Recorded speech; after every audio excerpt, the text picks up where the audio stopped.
2019 ခုတလပိုင်း20ရက်တောက်ကြနေ့ညချမ်းခါပေါ့သူရဏပြင်ကြီးဟာသူရဲ့သားတော်ဖြစ်တဲ့ခောရမဘုရားစီကနေပြီးတော့ထောင်စုကိုပြုခဲ့တယ်အရှင်ဘုရားမိဘတွေရဲ့ပြည့်ပြည့်ချက်မရတဲ့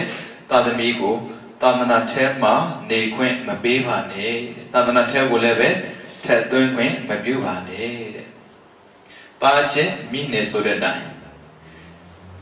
ချင်းလုံးတဲ့ပုဂ္ဂိုလ်တွေကခံစားတဲ့အခါမှာအပြည့်တွေပြောလာပြီဆိုရင်သာသနာအတွက်ကောင်းကျိုးဆိုတာမရနိုင်ဘူး။အဲဒါကြောင့်ဘုရားရှင်ကနေပြီးတော့မိဘတွေခွင့်ပြုချက်မရတဲ့သာသမီကိုသာသနာထဲဝင်ခွင့်မပေးဘူး။အဲ့ဒီဖြစ်ပြပြီးသွားပြီးတဲ့နောက်မှာသောရဏဘုရင်ကြီးကနောက်ရက်တွေမှာတန်ခါ2000နဲ့အတူဘုရားရှင်ကိုနတ်တော်တဲ့စွန့်စားပင့်တယ်စွန့်စားပင့်တော့အဲ့ဒီမှာစွန့်စားပြီးတဲ့အချိန်မှာဘုရားရှင်ကထိုင်နေတော့သောရဏဘုရင်ကြီးကနေတော့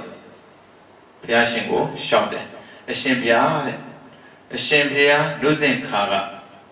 ဘုရားမဖြစ်ခင်တောထွက်ပြီးတော့ကြိုးစားအားထုတ်နေတဲ့ကာလမှာတပည့်တော်ကိုလေတဲ့နတ်တွေကလာပြီးပြောကြပါတယ်တဲ့ဘယ်လိုပြောလဲဆိုရင်တေရတမင်းသားအစာပြက်ပြီးတော့လဲသေးပြီလို့ပြောကြပါတယ်တဲ့ဒါပေမဲ့လေတဲ့ဒီတော့လုံးဝယုံကြည်မှုမရှိခဲ့ပါဘူးတဲ့ငါရဲ့သားတော်ဟာဘုရားမဖြစ်ပဲနဲ့ဘယ်လိုနည်းနဲ့မှသိမဲ့ပုဂ္ဂိုလ်တရားမဟုတ်ဘူးလို့ဒီပြီးတော့ယုံကြည်ထားပါတယ်တဲ့အဲ့ဒီချိန်မှာပဲဘုရားရှင်ကနေပြီးတော့ဩတကားကြီးရဲ့ရင်းတဲ့ကာလမှာသားတော်ရဲ့ဖြစ်ပျက်ကိုလက်မခံတာမဆန်းပါဘူးတဲ့နှုတ်စဉ်ကာလတုန်းကလည်းပဲသားတွေရောက်ဒုက္ခရောက်တယ်လို့ပြောတဲ့စကားကိုတောင်မှမယုံကြည်ခဲ့တာပဲတဲ့အဲ့ဒါကဘယ်ချိန်တုန်းကလဲဆိုရင်နှုတ်စဉ်ကာလချိန်တစ်ခုတုန်းကဓမ္မပါဠိရွာဆိုတဲ့နေရာမှာအုတ်ချုပ်နေတဲ့ရွာတကြီးပေါ့ဓမ္မပါဠိမင်းသားလေးပညာသင်သွားစဉ်ကာလမှာမကြုံဘူးမကြားဘူးတဲ့ဖြစ်တွေကိုကြုံရကြားရတယ်တက္ကသိုလ်ပြည်မှာရှိတဲ့ပါမောက္ခချုပ်ပေါ့ဆရာကြီးရဲ့သားတယောက်ငငယ်ရွယ်နဲ့ဆုံးပါပါလျောမတူကွဲပြားခြားနာတဲ့နေရာကလာတဲ့လူတယောက်ဟာသူ့အတွက်တော့ထူးဆန်းနေတယ်ငိုကြတယ်ရည်ကြတယ်ပြီးတော့သေရတယ်ငယ်ရွယ်နဲ့သေတဲ့အတွက်သူကတစ်ခါမှမမြင်ဘူးတဲ့သူတော့ထူးဆန်းနေတာပေါ့သူထူးဆန်းတယ်လို့ပဲအဲ့ဒီနယ်မှာရှိတဲ့လူကသူ့ကိုလူထူးဆန်းလို့ထင်တာဟာလူဆိုတာသေခြင်းနဲ့သေမှာပေါ့ငယ်တာကြီးတာနဲ့မဆိုင်ဘူးအဲ့လိုပြောတော့မရှိဘူးတဲ့သူတို့စီမှာငယ်တာကြီးတာနဲ့ဆိုင်တယ်တဲ့သေတာကြီးတယ်လို့ပဲသေတာတဲ့ငယ်တယ်လို့မသေဘူးတဲ့ဟာမဖြစ်နိုင်တာဖြစ်နိုင်တာမဖြစ်နိုင်လို့ပဲအခုငါမှအောစရာဖြစ်နေတာပေါ့အဲ့ဒါနဲ့ဆရာကြီးကမယုံဘူးမယုံတော့ဘာဖြစ်လဲဆိုတော့မင်းတို့ရွာကမှလည်းအဲ့ဒီရွာသွားပြီးတော့သူစုံစမ်းကြည့်နေတာပြောလိုက်တယ်ဘယ်နေရာမှာဘသူကသူ့ပြီပဲအဲ့ဒါနဲ့ဆရာကြီးကနေပြီးတော့အဲ့ဒီရွာသွားတာပေါ့ရွာသွားပြီးတော့ပါသွားတာကစိတ်ယူသွားတာတပည့်ရဲ့အိမ်ကိုသွားပြီးတော့ဒါဘသူရဲ့အဖေလာစသဖြင့်မေးတာပေါ့ဟုတ်ပါတယ်အဲ့ဒါနဲ့ပြောမှတော့အာနာပါတယ်ဗျာတဲ့ဟာဘာဖြစ်တော့အာမနာပါနဲ့ပြောဆက်ရှိပြောအေးဗျာမဖြစ်မနေပြောမယ်ဆိုပြောမှပေါ့တဲ့ခင်ဗျားရဲ့သားလေးတဲ့ကျုပ်တို့တက္ကသိုလ်ပြည်ကိုရောက်ပြီးသိမကြဘူးဗျာတည်သွားရှာပြီးအဲ့ဒီချိန်မှာအမျိုးတွေကလည်းရှိနေတဲ့အချိန်ဆိုတော့ဝိုင်းရတာတဲ့ဟိုကရှက်သွားတာပေါ့တကယ်ပုံမှန်နည်းနဲ့ဆိုရင်လူသေးတာစမ်းမှမစမ်းတာဒါပေမဲ့ဟိုမှာငယ်ရွယ်နဲ့သေးတယ်ပြောလို့ရည်ကြတာစမ်းလို့ရတာမဟုတ်ဘူးမဖြစ်နိုင်လို့ရည်တာငါတို့ရွာသားတွေအသက်ငယ်ငယ်နဲ့သေးတယ်ဆိုထုံးစံမရှိဘူးအဲ့ဒါနဲ့မယုံဘူးလားဒီမှာယူအဲ့နဲ့သူတို့နာပြင်လောင်းပေါ့လေကျွမ်းတဲ့ရက်နေပြောတယ်အဲ့ဒီယုတ်က ခွေယိုးသမုတ်ဆေးယိုးပဲဖြစ်မှာငါသားယိုးလုံးဝမဖြစ်နိုင်ဘူးဘာဖြစ်လို့လဲငါတောင်မသေးသေးဘူးတဲ့ငါသားသေးဘူးဆိုတာအဝေးကြီးတဲ့အဲ့လိုကြီးကိုယုံကြည်တာဘာကြောင့်လဲဆိုတော့တိလားဆိုတဲ့ဂုဏ်တစ်ခုဟာလူတစ်ယောက်ရဲ့အသက်ကိုကောက်ွယ်ပေးတယ်ဘာကြောင့်ဆိုနံပါတ်1ပါဏာတိပါဒမတတ်ခဲ့ဘူးလေမတတ်ခဲ့တဲ့ပုဂ္ဂိုလ်တွေအသက်ရှိတာမဆန်းဘူးပြီးတော့သူများကိုဒုက္ခမပေးခဲ့တဲ့ပုဂ္ဂိုလ်တရားကယောဂကင်းတာဘာမှမဆန်းဘူးသူတို့ရွာမှာနေတဲ့လူတွေလေပါဏာတိပါဒဆိုဘာလဲလို့မေးရမှာမတတ်ဘူးတဲ့ဒါကြောင့်မို့မျိုးစင်ဆက်ရမိဘတွေကိုယ်တိုင်ကတတ်တာဖြတ်တာမရှိတော့ကလေးတွေလည်းတတ်တာဖြတ်တာမရှိဘူးအဆက်ဆက်ဒီလိုနေလာတဲ့အတွက်သူ့ရွာကိုနာမည်လေးပေးထားတယ်ဓမ္မပါဠိတဲ့ဓမ္မဆိုတရားပါဠိကစောင့်ရှောက်တာတခြားတရားစောင့်ရှောက်တာမဟုတ်ဘူးသီလကိုလုံခြုံအောင်စောင့်ရှောက်ကြတာပြီးတော့အာရိနာနာသူများဥစ္စာကိုခိုးဆိုတော့သူတို့စိတ်ကူးထဲမှာတော့မရှိဘူးဒါကြောင့်သူတို့မှပစ္စည်းပြောင်းဆုံးနေဆိုတာမရှိဘူးလေဒါမှမဆန်းပါဘူးဆိုတော့ဗမာနိုင်ငံမှာတော့ရှိခဲ့ဘူးတယ်အင်္ဂလိပ်တွေဝင်တာမှန်တယ်ဗျကိုချင်းတရားမပြောင်းဆုံးဘူးဗမာတွေအင်္ဂလိပ်အောက်ပြည်ကိုသိမ်းတာအကြာကြီးရဲ့ဗမာနိုင်ငံတစ်နိုင်ငံလုံးသိမ်းတာကနောက်ကျတယ်1885မှာတစ်နိုင်ငံလုံးသိမ်းတာအဲ့တော့အဲ့လောက်ထိသိမ်းထားတာတော့လေဗမာတွေမှာကိုချင်းတရားမပြည့်ပြားသေးဘူးမယုံမရှိနဲ့ဆရာကြီးဦးကိုအင်္ဂါဆိုတာကြားဖို့ကြမှာပေါ့ဦးကိုအင်္ဂါမန္တလေးသားသူကမန္တလေးမှာကြီးတာဗမာတွေကိုတိတ်ကျေးဇူးတင်တာတဲ့ဗမာတွေသာမရှိရင်သူဘဝဆိုတာရှိမှာမဟုတ်ဘဝဆိုတာအတိတ်ကိုပြောတာခန္ဓာကိုယ်ကိုဘဝလို့ခေါ်တာကမဆန်းဖို့တရားတန်းရှိတယ်ဘာကြောင့်လဲဆိုတော့သူ့ရဲ့အဖို့ကသူ့ရဲ့လက်ကိုဆွဲပြီးတော့မာမြောင်းနေပြောအမြဲတမ်းသွားလေရှိတယ်သူ့ဖို့လည်းပြောတယ်ငါမီဗမာနိုင်ငံသားတွေပုံမှာပြင်းမာတဲ့စိတ်မျိုးလုံးဝမထားနဲ့ဗမာနိုင်ငံသားတွေကစိတ်ကောင်းသိရှိတာအဲ့လိုပြောတော့ဟိုကမယုံဘူးလေကလေးကိုဗျမယုံပေမဲ့ဖြစ်ခဲ့တဲ့ဖြစ်ရှိခဲ့ဘူးတယ်ဥစ္စာတော့ဗမာနိုင်ငံသူများတွေကျွကြော်ခဲ့တဲ့အချိန်ကစရတော့တရုတ်ဆိုတာလည်းဥစ္စာတို့နိုင်ငံမှာရှိခဲ့ဘူးတယ်ပြီးတော့ဗမာတွေခေါ်နေတဲ့ကလာပေါ့နော်အိန္ဒိယနိုင်ငံသားတွေလည်းဗမာနိုင်ငံမှာနေခဲ့ဘူးတယ်အခုထိနိုင်ငံသားမဖြစ်တဲ့လူတွေရှိသေးတာပဲသူတို့မျိုးရိုးစင်ဆက်ရရှိလာတာအဲ့ထက်မှာတယောက်ပါဝင်ကဦးကိုအင်္ဂါရဲ့အဖိုးသူတို့နိုင်ငံကအထက်ပေါ်တယ်လေဗျာအထက်ပေါ်တော့အထက်ကိုလာရောက်တာလာရောက်တော့ထုံးစံတိုင်းအရင်ကဆိုရင်ဇေယျတွေရှိတယ်မသိတဲ့လူတယောက်သူများအိမ်မှာတဲဖို့ဆိုတော့ခက်ခဲတယ်လေခက်ခဲတဲ့အတွက်ဇေယျတွေကိုစောက်ပြီးနေရှိတယ်တချို့အညာဒီသားမှတော့ရှိသေးတယ်ရောအဝင်မှာဇေယျရှိတယ်တိတ်ချစ်ဖို့ကောင်းတဲ့စနစ်လေးတွေသူ့မှာလည်းတဲဆရာမရှိဘူးလေနိုင်ငံသားဆိုရင်မုန်းလေးရှိတဲ့အကျင့်ကအဲ့ဒီကရှိတယ်ဒါမဲ့နိုင်ငံသားမုန်းတဲ့ဆိုပေမဲ့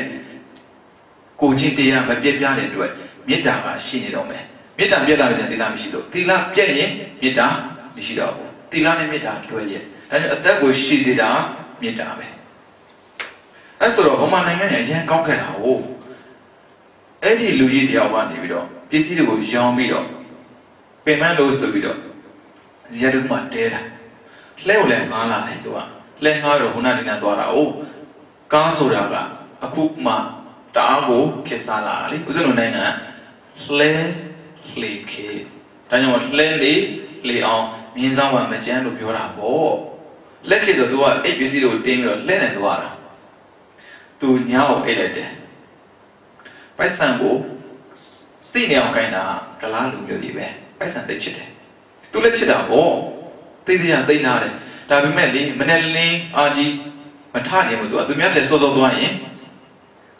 စောစောရောင်းတာပေါ့အဲ့ဒါနဲ့စောစောထားပြီးတော့လှဲကိုငှားပြီးသူသွားလာတယ်နေ့လည်းလောက်မှတတိရတယ်ဘာကြံခဲ့လဲဆိုတော့ပတ်စံရင်ကြံခဲ့တာ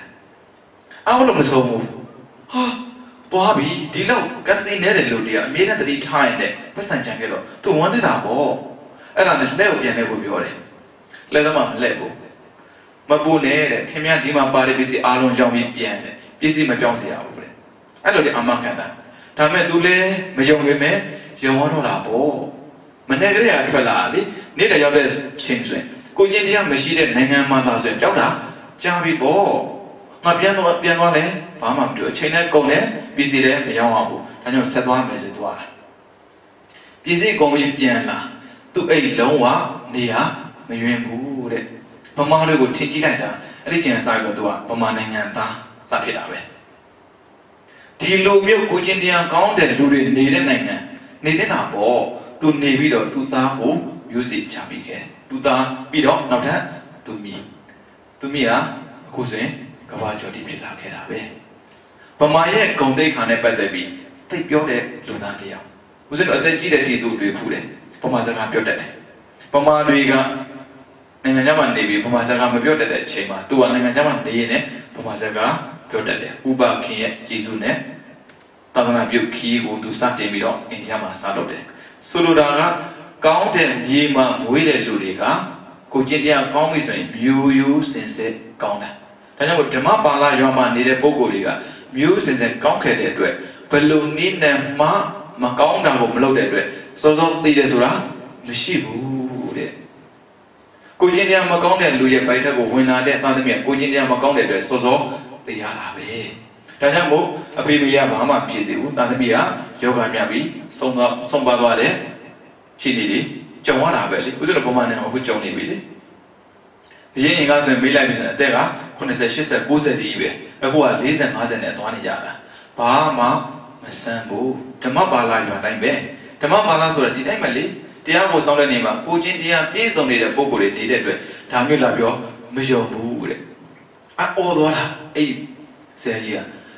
ဟောဗျာဘာများဖြစ်လို့ဒီလိုမျိုးယုံကြည်မှုခိုင်မာနေရတာလေဒီသားတယောက်ပဲဆိုမဟုတ်ဘူးတဲ့တရွာလုံးတဲ့ကိုချင်းတရားပြပြတဲ့လူငါတို့နိုင်ငံငါတို့ရွာမှာမရှိဘူးတဲ့ဒါကြောင့်ငါတို့ရွာသားတွေဘယ်နေရာသွားကိုချင်းတရားမပြတ်တဲ့အတွက်စောစောသိတယ်ဆိုတော့ထုံးစံမရှိဘူးတဲ့အဲ့လိုထီကိုယုံကြည်မှုခိုင်မာခဲ့တာဘယ်ကလေးဆိုရင်နူးစဉ်ကာလကလေးကတဲ့အဲ့ဒီဇတ်တော်ကိုဘုရားရှင်ကတည်တည်ကြကြဟောတယ်ဟောပြီးတာနဲ့သူ့ရဲ့ဖေကအနာဂံဖြစ်သွားတာသောတာပန်သက္ကရကံအနာဂံဟုတ်တယ်မလားသောတာပန်ကပရမဆုံးခံကြွားတဲ့အချိန်တုန်းကဒုထောက်ပြီးတော့နာခဲ့တဲ့တရားကြောင့်သောတာပန်ဖြစ်တယ်ပြီးမှပြန်သွားပြီးဆုံးဖြတ်ပြီးနာတဲ့တရားကြောင့်သက္ကရကံဖြစ်တယ်အခုသူရဲ့မြည်ပါသွားတဲ့အချိန်မှာသောကများစွာနဲ့ရှောက်ထားပြီးတော့နောင်နေတွေမှာဆုံးကိုင်းတဲ့မဟာဓမ္မပါဠိစက်ကိုနာပြီးတော့အနာဂံဖြစ်သွားတယ်ဘုရားရှင်ပရမဆုံးနိရောဓယုံကပိလဝတ္ထုနေပြီးတော့ကိုကြွားတဲ့ခါမှာသူသားနဲ့ပတ်သက်ပြီးကျင့်နှံခဲ့တဲ့လူတစ်ယောက်ရှိတယ်အဲ့ဒါကမိထွေးတော်ခေါ်တဲ့မိပဲမိထွေးတော်ဆိုတာကနောက်ထပ်သူ့ကိုယူလို့ပါတကယ်ကမိထွေးမဟုတ်ပါဘူးဟုတ်တယ်မလားအဖေရဲ့မိန်းမပဲလေဒါဆိုမိထွေးလို့ပြောလို့မရဘူးဒါပေမဲ့မိထွေးလို့ပဲဦးဇင်းတော်ခေါ်တာသူ့နာမည်ကမဟာပဇာပတိဂေါတမီမဟာပဇာပတိဂေါတမီကသူ့ရဲ့သားတော်29နှစ်အရွယ်ကထွက်သွားတာမှန်တယ်ပြန်လာတဲ့အချိန်မှာရုပ်ရည်ကလုံးဝပြောင်းလဲနေတာအရင်ကကံပေးတဲ့ကိလေသာနဲ့လှနေတာအခုကကံကုန်တဲ့ကိလေသာမရှိတဲ့အခြေအနေနဲ့လှနေတာရုပ်ရည်ကတအားကိုတတ်ပဲတဲ့ကျင်ယူစရာသိကောင်းတယ်ပေါ့ကိလေသာမှမရှိတာကိလေသာပူလောင်တဲ့မျက်နှာနဲ့ကိလေသာကင်းစင်တဲ့မျက်နှာဘာကွာလဲဆိုတာကြည့်လိုက်ပေါ့ကိုလည်းကြည့်ရင်သိတာပါတယ်ကိလေသာကင်းပြီးတော့ငြိမ်းချမ်းတဲ့ချိန်မှာဆိုရင်စိတ်လေးအေးနေတာအဲ့ဒါဆိုရင်စိတ်အေးနေရင်ကာယပတ္တိရှိပြီးသားစိတ်တပတ္တိပြောစရာမလိုစိတ်တပတ္တိကြောင့်ကာယကကိုယ်ကအေးပြီးသားအဲ့ဒီလိုမျိုးသူသားရဲ့မျက်နှာကိုကြည့်ပြီးတော့သင်္ကန်းလှူခြင်းစိတ်ပေါက်တယ်တဲ့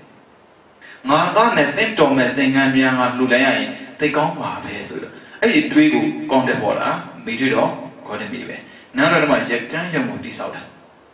သူကိုယ်တိုင်လှုပ်ချင်တာအဲ့ဒါနဲ့ဝါတွေကိုဝဲသင်္ကန်းကိုရက်တဲ့နေရာမှာသူတယောက်တည်းမနိုင်ဘူးလေအသက်ကိုလည်းနည်းနည်းပေါ်ပါမှတ်ကြည့်လို့ရပါတယ်သူတက်ကကြီးပြီပေါ့သားတော်တော်မှာအခုကတရားဖြစ်တာ35တဝါဆိုလိုက်တော့36မာယာဒေဝီနဲ့မိတို့တော်ခေါ်ရမြဘယ်လောက်กว่าမှမို့လို့လဲ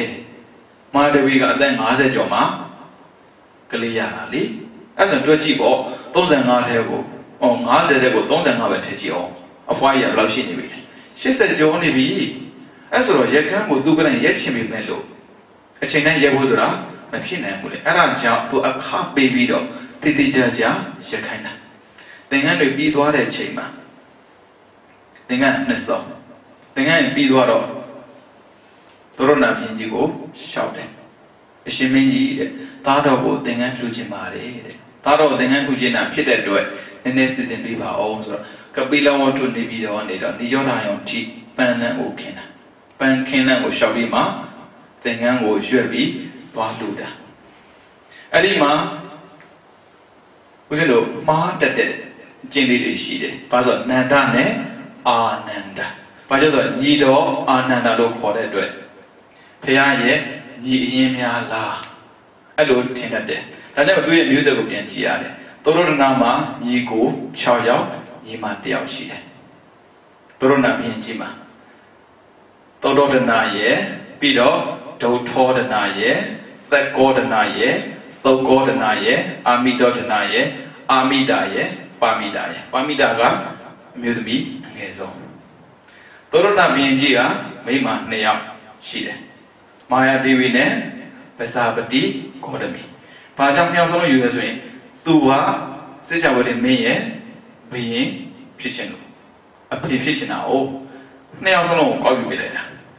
မယူလို့မရဘူးလေဘာဖြစ်လို့လဲမွေးမှာက2ယောက်ထက်က1ယောက်ဖြစ်မှာပဲဘယ်သူမှကိုမသိဘူးအဲ့ဆိုယူလိုက်တယ်အဲ့ဒါကသောရဏရဲ့ဒုတိယညီကဒုထောဒနာတတိယကသက်ကောဒနာဒုထောဒနာမှာသာသမီမရှိဘူးသက်ကောဒနာမှာသာသမီမရှိဘူးဒါပေမဲ့သုတ်ကောဒနာမှာတော့ရှိတယ်အဲ့ဒါကမဟာနန္နဲ့အနုရောဓပြီးရင်အာမိတောဒနာဆိုရင်နံပါတ်5ဖြစ်သွားပြီအဲ့ဒီနံပါတ်5မှာမွေးတာကအာနန္ဒဒါဆိုရင်သောရဏမှာသာသမီ3ယောက်ရှိတယ်မာယာဒေဝီကမွေးတာကသေတ္တပစာပတိဂေါတမီကမွေးတာကနန္ဒမင်းသားနဲ့သုံးဒရိနန္ဒခေါ်တယ်နောက်တစ်ယောက်ကသုံးဒရိနန္ဒကစနဗရကလျာဏီသားတစ်ယောက်သမီးတစ်ယောက်ဒါဆိုရင်သောရဏမှာသား2ယောက်နဲ့သမီး1ယောက်ရှိတယ်နန္ဒကညီကိုအရင်ဖေတုမေကိုယ်ရှင်အနန္ဒကတုံးကိုယ်နံပါတ်5အာမိတောဒနာရဲ့သာပြီးတော့ပါမိတာနဲ့အာမိတာအဲ့မှာပါမိတာရဲ့သမီးကယေသောဒရာသားကဒေဝဒတ်ဒီလောက်ဆိုရင်သိရောပေါ့ဒါကြောင့်မို့မရောစင်နဲ့မတူဘူးနန္ဒနဲ့အာနန္ဒာကသွေးကွဲတယ်သွေးကွဲတယ်ဆိုတာဘယ်လိုကွဲတာလဲအဖေမတူဘူးအဲ့ဒါလေးကိုအရင်တစ်ပတ်ကတရားမေးလို့ပါဟုတ်တယ်မလားအဲ့ဆိုတော့ပဇာပတိဂေါတမီကနေပြီးတော့သင်္ကန်းကိုသွားလှူတဲ့အချိန်မှာသင်္ကန်းကနှစ်စုံဘုရားကိုလှူတယ်ဘုရားကနေပြီးတော့သံဃာက2000ကျော်ရှိတာသူကတပါးတယ်အဲ့ဒါတစုံကိုလှူခံလိုက်တယ်နောက်တစ်စုံကိုကြတော့လှူမခံဘူးသံဃေဒိဏမဟာပလံသံဃေဂေါတမီတိသံဃေတေဒေနဲ့အဟင်စေဝပူဇိတော်ဘဝိသမိသံဃာရဲ့ဂုဏ်နဲ့ပတ်သက်ပြီးတော့ဒီကြောဓာယမှာထုတ်ဖော်ပြောတာဒါပထမဆုံးပဲဘာကြောင့်လဲဆိုတော့သံဃာတွေနဲ့နေတာမှန်ပေမဲ့သံဃာနဲ့ပတ်သက်ပြီးလှူတဲ့ပုဂ္ဂိုလ်တွေကထူးထူးခြားခြားမပေါ်သေးဘူးပထမဆုံးလှူတာကဝေလူဝံကျောင်းတော်ဝေလူဝံကျောင်းတော်ကသံဃာလှူတာမှန်ပေမဲ့ခွဲပြီးလို့မှမရတာအဲ့ဆိုတော့ဘာမှပြောတာမရှိဘူးအခုဟာသင်္ကန်း2စုံလာလှူတဲ့အချိန်မှာဘုရားရှင်ကနေတော့သူ့ကိုတစုံလှူတစုံကိုသံဃာလှူပေါ့အဲ့ဒါနဲ့အကျိုးများစေခြင်းနဲ့စန္ဒနဲ့သံဃာလှူဖို့ပြောတဲ့ချိန်မှာဘယ်သံဃာလှူမှာလဲသံဃာ2000ကျော်ရှိတယ်လေဘယ်သူသွားလှူမှာလဲဘယ်သူလှူရမှန်းမသိဘူးအဲ့မှာထားလှူခံတဲ့ပုဂ္ဂိုလ်တယောက်ရှိတယ်ရှင်သာရိပုတ္တရာလည်းမဟုတ်ဘူးရှင်မကသမကတ္တဝလည်းမဟုတ်ဘူးရှင်အာနန္ဒာနောက်မှာထူးထူးခြားခြားလို့ပြောရဆိုရင်အစိတာယဟန်လေးထားလှူခံတာသူကိုယ်သူဘာလဲဆိုတာသိလို့မဟုတ်ဘူးသံဃာရဲ့ကိုယ်စလဲနေနဲ့ထားပြီးလှူခံတာဘေးကလူရဲ့အမြင်မှာတော့မြင်ကောင်းမြင်မှာပေါ့လေဘ ဘာတွေများစွမ်းနေလို့ထလှခံတာလဲပေါ့အဲ့မှာဘုရားရှင်49ရက်သတင်းသုံးတဲ့ကာလတော့က49ရက်ပြည့်တဲ့အခါမှာသူကတပောသားနဲ့ဗန်လေးကလှူတဲ့ဆုံးကိုစားခဲ့ပို့တယ်ဆုံးစားတယ်ဆိုတော့တပိတ်နဲ့လေအဲ့တပိတ်ကိုဒီကြားထဲမှာပြနေတာအဲ့တပိတ်ကိုပြန်ယူရတော့ဘာလုပ်တာလဲစစ်ကြောက်လာဆုံးထိလွှင့်နေတာလေလိုက်ယူတာကအစိတအဲ့ဒီချိန်မှာတည်တာအစိတယဟန်လေသူကဘာလဲအရိမက်တရားဘုရားလောင်းတွေကသူ့ကိုယ်သူဘုရားလောင်းလို့တည်တာမဟုတ်ဘူးပေးဆန့်ကျင်တဲ့စိတ်နဲ့ပဲပေးဆန့်နေတာငါဘုရားလောင်းရင်လို့တည်လို့မဟုတ်ဘူးဘုရားတွေကနေပြီးတော့သူတို့ကိုဘုရားလောင်းလို့ပြောမှာအဲ့ဒါကြောင့်သူကနေပြီးတော့အော်ငါဘုရားလောင်းတယ်သင်္ကန်းနဲ့ဆုံးယူတော့ကျင်းနှက်လိုက်တာအဲ့ဒီသင်္ကန်းကိုသူကဘုရားရဲ့အမိုးနည်းနည်းချက်ပေါ့ဒါကြောင့်မို့အရိမက်တရားဘုရားပွင့်တဲ့ကာလမှာပရိနိဗ္ဗာန်စံတဲ့ထိအမိုးလုံးဝမပြောက်ဘူးသွားတဲ့နေရာတိုင်းမှာနည်းနည်းချက်ရှိတယ်အဲ့ဒီဖြစ်ပျက်ကိုတွေးလိုက်တာကပဇာပတိဂေါတမီဘာဖြစ်လို့မဟာပဇာပတိဂေါတမီဖြစ်လာလဲဆိုရင်သူမွေးတဲ့ချိန်တုန်းကဘေးရန်ဟောစတန်ရဟောလိုက်တာ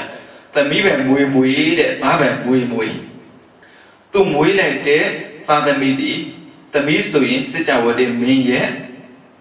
မိမဖြစ်မယ်တဲ့သားဆိုရင်စစ်ကြဝဠာမင်းဖြစ်မယ်တဲ့ဒီလိုမျိုးမြင့်မြတ်တဲ့သားသမီးကိုပိုင်ဆိုင်ခွင့်ရတဲ့အမျိုးသမီးမို့လို့သူ့ကို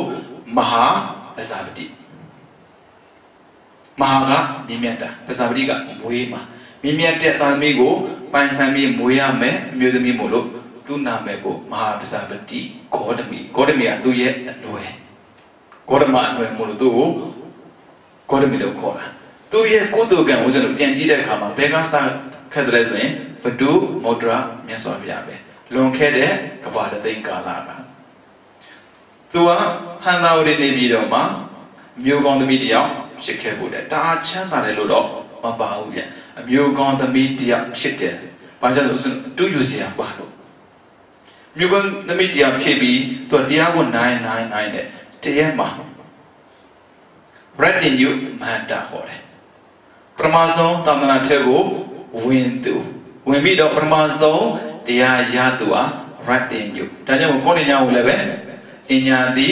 ကောတင်ညောပရမဆုံးယံဖြစ်သူပြီးတော့ယံဖြစ်ပြီးပရမဆုံးအရိယာဖြစ်သူကိုရတ္တိညုမဟာတာယောက်ျားထက်မှာကောတင်ညမြို့သူထက်မှာပဇာပတိခေါ်တယ်ပြီအခုမှဒါမဲ့တိတ်ဘွားတော့အဲ့ဟာကိုသူကြည့်ပြီးတော့တိတ်သဘောကျတာတဲ့ပရမဆုံးယံဖြစ်တယ်တဲ့ပရမဆုံးတရားရတယ်ယံဖြစ်ပြီးမှတရားရတာနော်ပရမဆုံးတရားရတာလူတွေပါသွားမတွက်နဲ့အောင်အဲ့ဆိုအဲ့ဒါလေးကိုရချင်လို့ဆိုပြီးတော့ကုသိုလ်လုပ်ပြီးတော့စုပန်ခဲ့တာစုပန်ခဲ့တဲ့တိုင်းပြည့်စုံမယ်ဆိုတာဟောလိုက်ပြီးမဲ့လို့ကဘာတသိန်းဆိုတာကကြာတဲ့ကာလတခုဆိုတော့အတက်အကျဟာရှိတတ်တာဟုတ်ဗျနတ်သမီးဘဝနဲ့နေခဲ့ပြီမဲ့တစ်ခါကျရင်အောက်ဝကြပြီးလူဖြစ်တဲ့ခါမှာရေကြုံဘဝဖြစ်သေးတယ်ရေကြုံဆိုတာရေကိုထမ်းပြီးတော့ရောင်းစားတဲ့အမျိုးသမီးပြောမှာပေါ့အမျိုးသမီးထမ်းရွက်ပြီးတော့ရောင်းတာပေါ့သူနဲ့အတူကြုံဖြစ်တာက900ကန်ကြည့်အောင်ကန်တွေထူဆန်းကြကိုဦးဇင်းတို့နားလည်ဖို့ဘလောက်ပဲစူကြီးကိုပန်ခဲ့အမားရှိရင်တော့နေကြတတ်တယ်ဗျနေကြတဲ့ဘဝရတဲ့ခါမှာအသိဉာဏ်ကပါလာတယ်ဗျအဲ့ဒါကြောင့်ဦးဇင်းတို့အမြဲတမ်းပြောတဲ့လူတွေကိုဘဝဆိုနေကြတတ်ပါတယ်ဒါပေမဲ့အသိဉာဏ်နေကြရင်တော့ဘဝတက်เสียအကြောင်းမရှိတော့ဒါလေးကိုတော့အသိယူပါဘဝနေကြတယ်ဆိုတာတစ်ခါကျရင်ကုသလုံးနဲ့မာနဆိုတာပါတတ်ပါတယ်မာနပိုင်တော့မစင်စားနဲ့ကြားမှာပဲဘာကြောင့်လဲဆိုတော့ဒါနလုံးရင်းတဲ့လူတွေကမာနတက်လာတတ်တယ်မာနစက်ပေတိငါလုံနိုင်တာတကယ်ငါလုံခွင့်ရသွားတာဒါပေမဲ့ငါလုံနိုင်တယ်ဆိုတဲ့မာနပါလာရင်တော့နေကြ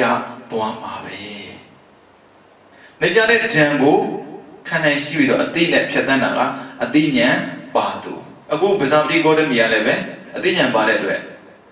ပြုပြင်ပြောင်းလဲခြင်းတယ်ဒါပေမဲ့ပြောင်းလဲခြင်းတယ်ဆိုပေမဲ့အလှခံပုဂ္ဂိုလ်များမရှိဘူးဆိုရင်ပြောင်းလဲလို့မရဘူးပိစိကဗုဒ္ဓ5ပါးဝါဆိုခန္ဒီကျောင်းမရှိလို့ကျောင်းလှခံလာတာမြို့ထက်ကိုလာတာ အဲ့မှာတတိယနေတော့ညင်းတယ်ဗျာမလူနိုင်ဘူးဒါကြောင့်ချမ်းသာတဲ့လူတိုင်းစိတ်ကောင်းမရှိသလိုစိတ်ကောင်းရှိတဲ့လူတိုင်းလည်းချမ်းသာတာမဟုတ်ဘူးအဲ့မှာရေကိုထန့်ရွက်ပြီးရောင်းနေရတဲ့အုပ်စုအဲ့မှာခေါင်းဆောင်ကမစားပတိယင်ပိစိကဗုဒ္ဓ၅ပါးကြွားသွားတော့လည်းသူတွေ့လိုက်တယ်ပြီးတော့ပြန်လာတာသူတွေ့တယ်ဘာကြောင့်လဲပေါ့သူသိကျင်တာယဟန်လိုမြည်တည်ဟာကြောင်းမရှိရင်ဝါဆိုခွင့်မရှိဘူးကြောင်းမရှိပဲဝါဆိုရင်အပြစ်ဒါကြောင့်ဝါဆိုအနေနဲ့ရှားရတယ်ရှားမတွေ့ဆိုပြန်လာမှာပဲလေလမ်းမှာတွေ့တယ်တွေ့တယ်ရှင်ဘုရားဘာများအလိုရှိပါလိမ့်ဆိုတော့ကြောင်းဒါမဲ့ဆင်းရဲတဲ့ဒီ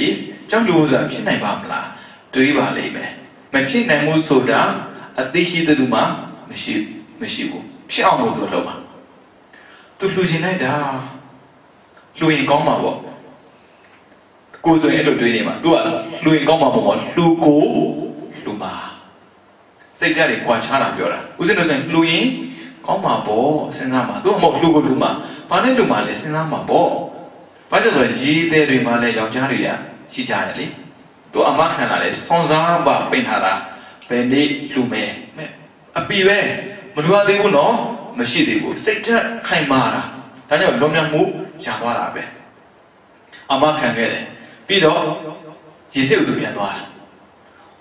မြို့သမီးတွေကရေခတ်လို့မပြီးသေးဘူးလေအကုန်လုံးစီးဝေးခေါ်တယ်လာကြငါတော့အာမခံခဲ့တယ်တရားမှမငင်းဘူးငါတော့ရေထမ်းရေရွက်ပြီးရောင်းနေတာပဲဘာလို့လှူမှလဲလို့စောတကာလေးတောင်မထက်ဘူးထူးဆန်းတာလေးပြောတာပါဦးဇင်းတို့ဆိုရင်တော့ငင်းကြပါပါငင်းလို့ပဲကံရောညံပါအငင်းခံတဲ့အတွက်လူကြားထဲမှာလူစင်မမီပဲဘွားကိုပြန်တတ်နေရတာပဲသူပြောတော့အကောင်လုံးကလက်ခံတယ်ပြီးတော့မင်းတို့ရဲ့ယောက်ျားတွေလည်းပြောလိုက်ငါတို့လူမှာအဲ့နဲ့ယောက်ျားတွေကလာလို့ဆိုတော့မိမရဲ့ပြောတာပေါ့မိမပြောတော့ဒီမဲ့ယောက်ျားလည်းတစ်ခါကြရင်အဆင်မပြေဆိုရင်သူလည်းညင်းကျင်သေးတယ်လေစီဝေးခေါ်လိုက်တယ်အကောင်လုံးပဇာပတိကိုလိမရဘူးမဖြစ်မနေလူကိုလူရမယ်အကြက်ကန်ပြတာပြီးရောယောက်ျားလည်းအကုန်လုံးလိုရတယ်ယောက်ျားက900အမျိုးသမီးက900အမျိုးသမီး900ကဆွန့်ချက်ယောက်ျား900ကတက်ခုတ်ဝါခုတ်တရားကိုတချောင်းမပြီးတဲ့အကြောင်းမရှိဘူးဒါညီညွတ်မှုရဲ့အရာသာပဲလူတွေမှာညီတယ်ဆိုတာပါလေညီတာကအတိနားလည်မှုညွတ်တာကမေတ္တာအတိဘယ်လောက်ပဲရှိရှိမေတ္တာမရှိဆိုရင်လူတွေနဲ့အစိမ်းမကပ်ဘူးမေတ္တာဘယ်လောက်ပဲရှိရှိအတိမရှိဆိုရင်လူတွေကိုနားမလည်ပေးဘူးသူကနှစ်ခုစလုံးကိုအပီကန်ပြီးတော့အကုန်လုံးညွှန်ကြားတာကြောင်း၅ကြောင်းပြီးသွားတယ်ဝါဆိုပြီးတော့သတင်းကြော်ကြတော့သူကသင်္ကန်းအစုံ900လေဒါပေမဲ့အစုံ900သာပြောတာစဉ်းစားကြည့်ရေရောင်းနေတဲ့လူရထားတဲ့သင်္ကန်းအဲ့လောက်မကောင်းဘူးလေကောင်းကောင်းလူချင်းတယ်အဲ့900ကိုပြန်ပြီးတော့ရောင်းတာပြီးတော့အကောင်9ဆုံးဆိုပေမဲ့အပြည့်စုံပါလေသင်္ကန်း3ထည့်အောင်ဧကတိရဲ့သိမ့်ပန်ရဲ့ပြီးတော့ဒုက္ခရဲ့ဒါကသူဘဝနေကြတဲ့အခြေအနေပဲနောက်ထပ်ဘဝတစ်ခုရတယ်အဲ့မှာလည်းပဲရကန်းတယ်ဖြစ်တယ်ဗျအခုမှရကန်းတယ်ဖြစ်တာမဟုတ်ဘူးနန်းတော်ထဲမှာရကန်းကိုတီးဆောက်ပြီးတော့ကိုယ်တိုင်ရက်ခဲ့တာမဟုတ်ဘူးကိုယ်တိုင်ရက်ခဲ့ကြုံတာမကောက်အဲ့တိတ်ကလည်းပဲသူကရကန်းတယ်ဘဝဖြစ်ခဲ့ဖူးသေးတယ်ဘာကြောင့်ဆိုတော့ပရမဝတိမိဖုရားဆိုတာကြာဖို့မှာပေါ့ပိစိကဗုဒ္ဓ900မွေးတာလေဟာတော်တော်မြင့်မြတ်တဲ့မိန်းမပဲပိစိကဗုဒ္ဓ900မွေးတဲ့အမေကိုယူထားတာကဘယင်လေဘယင်ကပိတ်နိုင်တယ်သူရဲ့သားတော်တွေကိုနန်းတော်မှာရှိတဲ့လူရဲ့ပြီးတော့မြို့မှာရှိတဲ့လူရဲ့ဆောင်းကပ်ဖို့မပြောနေတဲ့မော်ကြီးဖို့တောင်မရဘူးတဲ့အဲ့လိုထိအဲ့တော့တစ်ခါကျရင်ချမ်းသာတဲ့လူတွေအာနာရှိတဲ့လူတွေကကုသိုလ်နဲ့ပတ်သက်ပြီးအဲ့လိုထိစိတ်ဝင်စားတတ်ဖို့ဗျအဲ့900ပြန်ထွက်လာအဲ့900စလုံးကိုတူတောင်ယူပြီးတော့တစ်ခါကုသိုလ်လုပ်ပေးခဲ့ဖို့တဲ့အဲ့ဒီချိန်ကစပြီးတော့သူကအပေမကြပဲနဲ့အခုနောက်ဆုံးပဇာပတိဂေါတမီဆိုတာဖြစ်လာတာအဲ့ဆိုတော့အခုကတော့သင်္ကန်းလှူတာပေါ့နော်သူရဲ့ဘဝကိုအပီးနိဗ္ဗာန်ရောက်တဲ့အထိပြောပြမှာမို့လို့သူကဘုရားရှင်9ဝါမြောက်မှာကုတ္တဂါရခေါ်တဲ့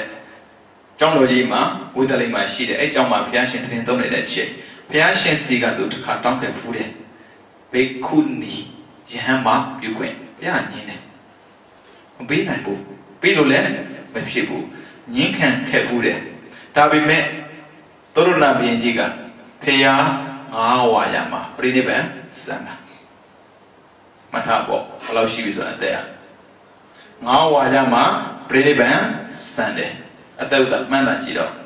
အဲ့ဆိုတော့ခိုးရမဲတဲ့ဘဝကိုသူပိုင်ဆိုင်သွားတာသူမှဘာမှမရှိတော့ဘူးယောက်ျားကိုအားကိုးပြီးနေတဲ့အမျိုးသမီးတရားသားလည်းမရှိတော့ဘူးသမီးလည်းသမီးတော့သူနာမှာရှိတယ်ဆိုမဲ့သမီးကအားကိုးလို့မရဘူးအဲ့ဆိုတော့ဘုရားရှင်နဲ့တူပါသွားတဲ့အမျိုးသားတွေလည်းရှိသေးတယ်မဟာသမီးတို့ဆိုတာကြာဖို့မှာပေါ့ယဟန်900လေအဲ့ယဟန်900ရဲ့မိမ900ဒီမှာကြံခဲ့တာသူတို့မှလည်းအားကိုးမဲ့နေတယ်ဒါပေမဲ့ခေါင်းဆောင်လုပ်ပြီးသွားမဲ့သူမရှိတဲ့အတွက်ငြိမ်ပြီးနေရတာခေါင်းဆောင်လုပ်မဲ့ပုဂ္ဂိုလ်ကပစာပတိမတူဘူးငါတို့အရင်ကဘုရားရှင်ကညှင်းခဲ့တယ်အခုညှင်းလို့မရပါလို့ဆိုကရုံးတုံးတာ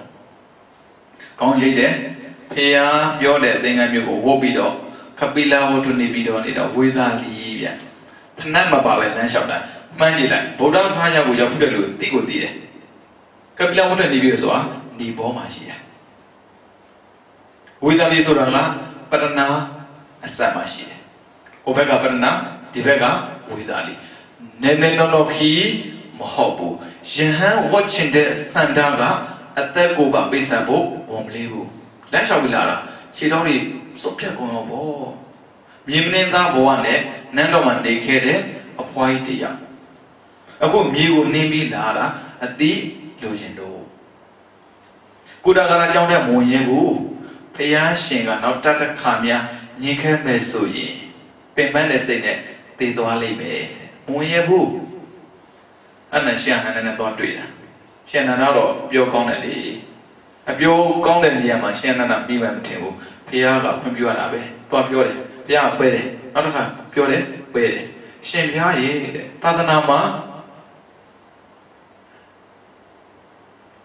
သာသနာဆိုတာဦးဇင်းတို့ဘုန်းကြီးတွေပေါ့နော်ယောက်ျားတွေပဲရန်ဖြစ်ခွင့်ရပါလားမိန်းမတွေကရောဒီလိုဝတ်ပြီးတော့ရန်တာဖြစ်ခွင့်မရှိဘူးလားရန်တာဖြစ်ခွင့်တော့ရှိတာပေါ့ဒါဆိုသူတို့လည်းဝတ်ခွင့်ရမှာပေါ့အဲ့လိုလောက်တာပထမတော့ရန်တန်းပြုဖို့ပြောတာစကားကဒေတူကြီးဖြစ်နေရင်မရဘူးတခါကျရင်ဘယ်တော့မှမှန်ပြမှန်တဲ့စကားတိုင်းဟာဒါကဒေတိုးဆိုရင်စမပြေဘူးသူကပထမဗီဒီယိုတော့ကော်ရမီရောက်နေတယ်ရန်ပြုချင်လို့ပါခွင့်ပြုနိုင်ဘူးနောက်ထပ်ပြောတယ်ခွင့်ပြုနောက်ထပ်ပြောတယ်ခွင့်ပြုအဲ့ဒါနဲ့စကားဒဲဖြစ်နေတဲ့အတွက်ဝေးပြီးတော့အမျိုးသမီးတွေကရောရန်တာဖြစ်ခွင့်မရှိဘူးလားဟာဖြစ်ခွင့်ရှိတာပေါ့ဒါဆိုသူတို့လည်းရန်ဟောပြီးရန်တာဖြစ်ကောင်းတာပေါ့ဆိုတော့ဘုရားကခွင့်ပြုတော့တာဗျာအဲ့မှာ group and shipper ကိုလက်ခံမဲ့ဆိုရင်ရန်ပြုပေါ့အဲ့ဒါနဲ့ပထမဆုံးရန်ဖြစ်သူကပဇာပတိဂေါရမီသူ့ဘသူကမှရန်ပြုပြီးတာမဟုတ်ဘူးဘုရားရှင်ရဲ့ခွင့်ပြုချက်ရတာနဲ့တပြိုင်နက်သူဒီရန်ဖြစ်တယ်ဒါကြောင့်သူကအကြီးဆုံးမိမရန်တဲ့မှာသူဒီအကြီးဆုံးဒါကြောင့်သူ့ကိုရတ္တင်ယုမဟာတရှင်ကောဏညာလိုပဲဣတိတဲ့ဘွဲကိုပေးရတာကျန်တဲ့900လည်းပဲသူ့လိုပဲယဟန်ဖြစ်ခွင့်ရသွားတယ်ပဇာပတိဂေါတမီကအသက်120တိနေရတယ်အသက်120ရောက်တဲ့ချိန်မှာသူကြည့်လိုက်တယ်ငါရဲ့အသက်ကဘယ်လောက်ကျန်ပြီလဲအသက်ကမကျန်တော့ဘူးသိတော့မှာအဲ့ဆိုတော့ဘုရားစီကိုသွားတော့ရှောက်တယ်ရှင်ဘုရားရေးတဲ့ဒီတော့ပဋိနိဗ္ဗာန်ဆံရပါတော့မှာပေါ့ဒါပေမဲ့မြို့သမီးတယောက်နေတဲ့ယဟန်ဖြစ်တယ်ပြီးတော့ယဟန်ဖြစ်တယ်ဆိုတာဂုံမဲ့တည်သွားတာမျိုးမဖြစ်စေချင်ဘူးဂုံနဲ့တည်တာပဲဖြစ်စေချင်တယ်ဒါကြောင့်မို့900စလုံးပဋိနိဗ္ဗာန်ဆံပါဗျတပြိုင်နဲ့900စလုံးဆံပါထူးထူးခြားခြားဗျသာသနာမှာဒီလိုပဋိနိဗ္ဗာန်ဆံပွဲမျိုးဘယ်သူမှတွေ့ဘူးမှမဟုတ်ဘူးလေရှိမှလည်းမဟုတ်ဘူးတဲ့သူနဲ့အတူသက်ကုန်တာသူနဲ့အတူလိုက်လာတဲ့900စလုံးတပြိုင်နဲ့သက်ကုန်တာဒါကြောင့်အကုန်လာလျှောက်တာဘုရားရှင်ကိုသူကလျှောက်ပါတယ်ရှင်ဘုရားရဲ့တဲ့ရှင်ဘုရားငယ်စဉ်ကာလက uwe na ngode dwe no chu tai chwe do ngu mu ko pi pyaw se khe phu ba de da me tiyo ye no chu ha shin phya dwe khana be nyan nyan se ba de da pai me shin phya tai chwe de Dhamma so de no chu ko taw ya de chain ka sa ro amu lwe long wa ya twa ba bi de da jaw mo be phya ye lo tiyo ma ti khe ba bu de ko Dhamma so de na me le ko cha khe bu de Badu Modra မြတ်စွာဘုရားရှင်တစ်ထက်ကဂေါတမဘုရားရှင်တစ်ထက်မှာမင်းဟာရဟန္တာဖြစ်မဲ့လို့ပြောခဲ့ဖူးတဲ့စကားကိုကြားခဲ့ဖူးပါတယ်အခုကတော့ဒီကိုယ်တိုင်ဖူးခွင့်ရပါပြီတဲ့ဒါမဲ့ဒီနေ့ဟာဒီတော့လည်းနောက်ဆုံးပါပဲနောက်ထပ်ဖူးခွင့်လည်းမရှိတော့ဘူးတဲ့ယေရှုသိတဲ့နေပေါ့လေပြီးတော့အမှားများရှိခဲ့မဲ့ဆိုရင်လည်းပဲအဖေတယောက်အနေနဲ့သမီးကိုခွင့်တော်ပေးပါတဲ့ဘယ်သူအဖေဖြစ်သွားလဲဘုရားအဖေပြန်ဖြစ်သွားတာဘာရဲ့အဖေဓမ္မရဲ့အဖေအတိတရားကိုချပြီးတဲ့သူတယောက်အဖေဖြစ်ခွင့်ရဘာမှမဆန်းဘူးဘာဖြစ်လဲဆိုတော့အမှုပါရပ်သွားတာသန္တာတခြားတယောက်ငိုခဲ့ရပါတယ်ဘုရားတဲ့အခုဘုရားပြီးတဲ့ဆေးကိုစားပြီးတဲ့အချိန်ကစပြီးတော့အမှုတွေလုံးဝရပ်သွားပြီတဲ့အဲ့ဒါနဲ့သူတို့အားလုံး900စလုံးပေါ့လေဘုရားရှင်ကိုရှောက်ပြီးတော့တခုတွေပြလိုက်တာဘာကြောင့်ဆိုတော့သာသနာမှာရှိတဲ့အမျိုးသမီးသာသနာကိုကိုွယ်တဲ့အမျိုးသမီးကသာမန်ပုဂ္ဂိုလ်တွေမဟုတ်ဘူးဆိုတဲ့ချက်ကိုပြသွားတာအားလုံးပြီးတော့သူတို့ကြောင်းအောင်ပြန်ပြီးတော့ရွာတော်ငိုကြတာပေါ့ဗျာတစ်မျိုးလုံးငိုကြတယ်တရားကိုလည်းဟောရသေးတယ်သေခန္ဓိတော်မှာတရားဟောရသေးတယ်နောက်ဆုံးအကုန်လုံး900စလုံးပြိဋိဘံစံတယ်ပြိဋိဘံစံတဲ့ချိန်မှာဆိုရင်သားတော်နဲ့ပါဖြစ်တယ်တိတ္တထလည်းရှိတယ်နန္ဒလည်းရှိတယ်ပြီးတော့ရာဟုလာရှိတယ်ရှင်သာရိပုတ္တရာရှင်မဂ္ဂတ္တဝအကုန်ရှိတာသူရဲ့ပြိဋိဘံစံပွဲမှာသံဃာအစုံရှိတယ်ဘာကြောင့်လဲဘုရားက9ဝါတယ်ရှိလို့ဒါကြောင့်မို့သာသနာမှာလေအပြည့်အစုံပြိဋိဘံစံပွဲကိုပြပါဆိုရင်မိထွေးတော်ဂေါတမီရဲ့ပြိဋိဘံစံပွဲပဲတဲ့ဘာကြောင့်လဲဆိုတော့သာကီမျိုးတွေအကုန်လုံးဟာတပြိုင်နက်စူးစီးပြီးနေတဲ့အချိန်ဖြစ်နေတာဘုရားရှင်ကိုယ်တိုင်ရှိတယ်ရှင်သာရိပုတ္တရာရှင်မောင်လန်ရှိတယ်ရှင်မဂ္ဂတ္တဝရှိတယ်ရှင်အာနန္ဒာရှိတယ်ပြီးရင်ရှင်ရာဟုလာရှိတယ်အမျိုးရင်းတွေခေါက်တွေကအကုန်လုံးပြိဋိဘံစံတဲ့ပွဲမှာမိတကြိုပေးရတာဘုရားတောင်မှသူလောက်အစုံဘူးတဲ့ဘာကြောင့်ဆိုတော့ရှင်သာရိပုတ္တရာရှင်မောင်လန်မရှိဘူးအဲ့ရှင်တွေကိုပိုင်ဆိုင်တော့တာပစာပတိဂေါတမီသူရဲ့ကံကိုဆက်လို့ပြန်ကြည့်ဦးဇင်းတို့မရနိုင်စရာအကြောင်းမရှိဘူးအမျိုးကောင်းသမီးတယောက်ဘဝနဲ့ဖះရှင်ကိုတွေ့တဲ့အချိန်မှာပြောင်းလဲတဲ့အတိတ်တစ်ခုဟာဖះရောပြီးတော့သံဃာပါအလေးထားတဲ့မျိုးသမီးတယောက်ဖြစ်လာတယ်ဆိုတော့ကျွန်တော်အတူယူပါမျိုးသမီးတွေကိုထင်သေးတတ်တာဟာတရုတ်နဲ့ကလာနှစ်ခုပဲရှိတယ်တရုတ်နိုင်ငံမှာနေတဲ့တရုတ်တွေလည်းပဲမျိုးသမီးကိုထင်သေးပါတယ်ကလာနိုင်ငံမှာနေတဲ့ကလာတွေလည်းပဲမျိုးသမီးကိုထင်သေးပါတယ်ဒါပေမဲ့ဗုဒ္ဓဝါဒမှာမျိုးသမီးထင်သေးစရာ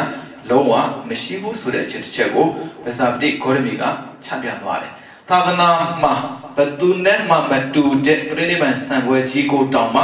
ကျင့်ပါခွင့်ရအောင်ကုသိုလ်ကံကိုမြင့်တင်တဲ့အသည့်ယူပြီးနိဗ္ဗာန်ကိုဝင်နေတယ်ဆိုတဲ့အချက်တစ်ချက်ကိုချပြသွားတယ်ဒါပေမဲ့သူဒီချမ်းသာဆုံးမျိုးသမီးတယောက်ဖြစ်ခဲ့ဘူးလားမဟုတ်ဘူးဒါပေမဲ့အသည့်ပြည့်စုံမျိုးသမီးတယောက်တော့ဖြစ်ခဲ့ဘူးလေ